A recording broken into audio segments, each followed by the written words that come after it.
Hello everyone, आपका स्वागत है मेरे चैनल ग्रीन जेनेटिक्स में। पिछली वीडियो में हमने देखा ट्रांसपोज़ोन्स के बारे में, ट्रांसपोज़ोन्स क्या होते हैं और उनका मैकेनिज़्म ऑफ एक्शन क्या होता है, मैकेनिज़्म ऑफ ट्रांसपोजिशन क्या होता है। आज हम देखेंगे some popular types of transposons in bacterial genome and in eukaryotic genome. तो चलिए शुरू करते हैं। टाइप्स ऑफ ट्रांसपोज़ोन में बैक्टीरियल जीनोम में एक है IS एलिमेंट्स, इन्हें कहते हैं इंसर्शनल सीक्वेंस एलिमेंट्स। दूसरा कॉम्पोजिट ट्रांसपोज़ोन्स और नॉन कॉम्पोजिट ट्रांसपोज़ोन्स। वैसे ही यूकैरियोटिक जीनोम में है P elements in Drosophila, AC and DS elements, activator and dissociation element in plants in मेज, जो कि बारबरा मैकलिंटॉक ने जिसको डिस्कवर किया था। और है लाइंस एंड साइंस, ये ह्यूमंस में प्रेजेंट होते हैं। Lines and sines long interspersed nuclear elements इनको बोलते हैं, और शॉर्ट इंटरस्पर्स्ड न्यूक्लियर एलिमेंट्स। तो पहले डिस्कस करते हैं IS elements, insertional sequence elements के बारे में। ये बैक्टीरियल जीनोम में पाए जाते हैं। ये सबसे सिंपलेस्ट जो ट्रांसपोज़ोन्स है वो है, सबसे सिंपलेस्ट ट्रांसपोज़ोन का एग्जांपल है IS एलिमेंट्स। ये 1 to 2 kb के हो सकते हैं और 700 बेस पेयर से 2 kb तक का ये हो सकता है IS एलिमेंट। और इसमें ये देखिए, ये डॉटेड लाइन में जो मैंने लिखा है ये डायरेक्टेड रिपीट्स है। डायरेक्ट रिपीट्स, ये इन्वर्टेड रिपीट्स जो ग्रीन में है, और ये प्रोटीन कोडिंग रीजन। लेकिन जो मेन पार्ट है ट्रांसपोज़ोन का वो ये इन्वर्टेड रिपीट्स और प्रोटीन कोडिंग रीजन होता है। डायरेक्ट रिपीट्स एक्चुअली ये सबूत है, ये एविडेंस है कि जो कभी भी ट्रांसपोज़ोन जंप करता है तो वो डायरेक्ट रिपीट्स फॉर्म करता है। अगर हम इसका मैकेनिज़्म ऑफ एक्शन देखेंगे तो ये कट एंड पेस्ट मैकेनिज़्म से ट्रांसफ़र होता है एक रीजन से दूसरे रीजन में। ये मेरी आप पिछली वीडियो ट्रांसपोज़ोन्स वाली वीडियो में देख सकते हैं, बहुत डिटेल में मैंने बताया है। उसमें ये भी बताया है कि डायरेक्ट रिपीट्स कैसे फॉर्म होते हैं जब ट्रांसपोज़ोन जंप करता है एक रीजन से दूसरे रीजन में। लेकिन जो पोर्शन होता है जंप करता है वो सिर्फ इन्वर्टेड रिपीट्स या फिर प्रोटीन कोडिंग रीजन। ये प्रोटीन कोडिंग रीजन होता है जिसमें इसमें जो सीक्वेंसेस प्रेजेंट है वो ट्रांसपोजेज एंजाइम को कोड करती है। ट्रांसपोजेज एंजाइम काम करता है, वो कट करके दूसरी जगह ले जाने का काम करता है। ट्रांसपोजेज एंजाइम जो मेन है ये, इसमें IS एलिमेंट्स के कुछ एग्जांपल है, जैसे IS-1, IS-3, IS-10।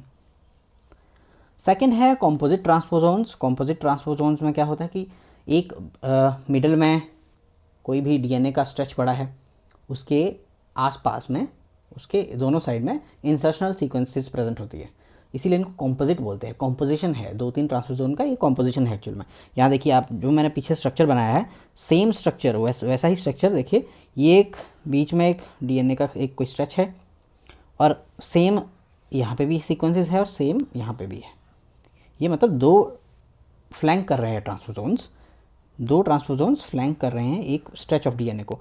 और ये जो बीच में स्ट्रेच ऑफ DNA है ये करता है किसी ना किसी एंटीबायोटिक का कोड। जैसे कि यहाँ पे जो एग्जांपल है वो TN5 का है, जो कि कैनामाइसिन रेजिस्टेंस जीन को कोड कर रहा है। वैसे ही TN9 होता है, TN10 होता है। TN9 क्लोरामफेनिकोल को कोड करता है, रेजिस्टेंस जीन को कोड करता है।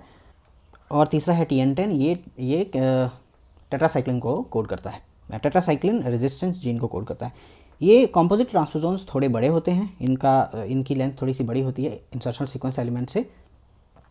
वैसे ही है तीसरा नॉन कॉम्पोजिट ट्रांसपोज़ोन्स। नॉन कॉम्पोजिट ट्रांसपोज़ोन जो है वो होते, इसमें भी ये एक एंटीबायोटिक रेजिस्टेंस जीन होगी बीच में, बट ये जो स्ट्रेच ऑफ DNA है इसके अराउंड में ये ट्रांसपोज़ोन्स के जो IS एलिमेंट्स है ये नहीं प्रेजेंट होंगे।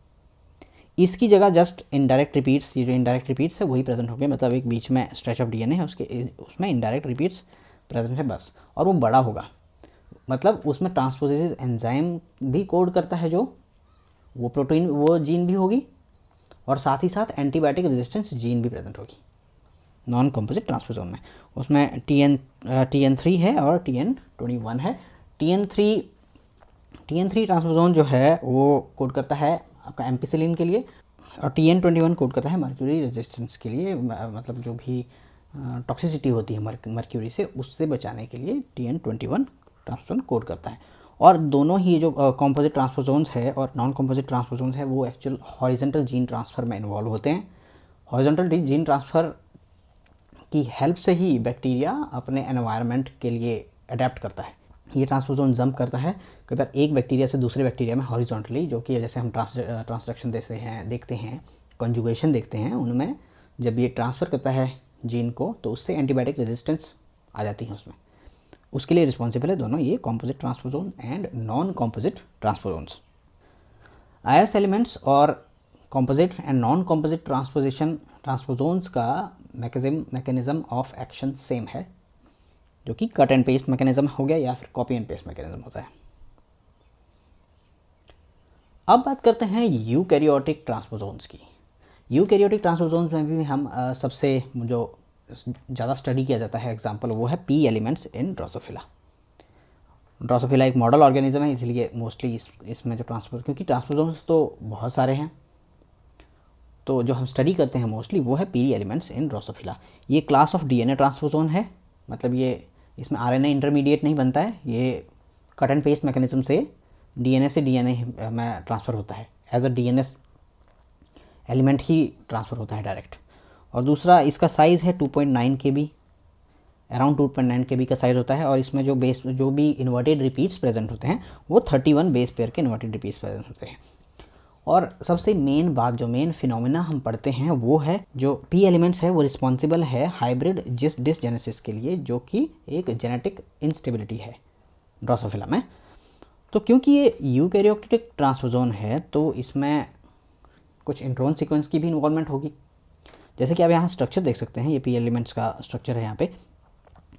ये इसमें 4 ORF है, ओपन रीडिंग फ्रेम है, 1 2 3 4, और 3 इसमें इंट्रोन्स प्रेजेंट है। ये देखिए यहाँ इंट्रोन्स प्रेजेंट है, इसकी भी इन्वॉल्वमेंट है इस हाइब्रिड डिसजेनेसिस में, वो मैं आगे बताता हूँ। अब देखते हैं हाइब्रिड डिसजेनेसिस में एक्चुअल में होता क्या है। 2 तरह की स्ट्रेन होती है ड्रोसोफिला में, एक पी स्ट्रेन और एक एम स्ट्रेन।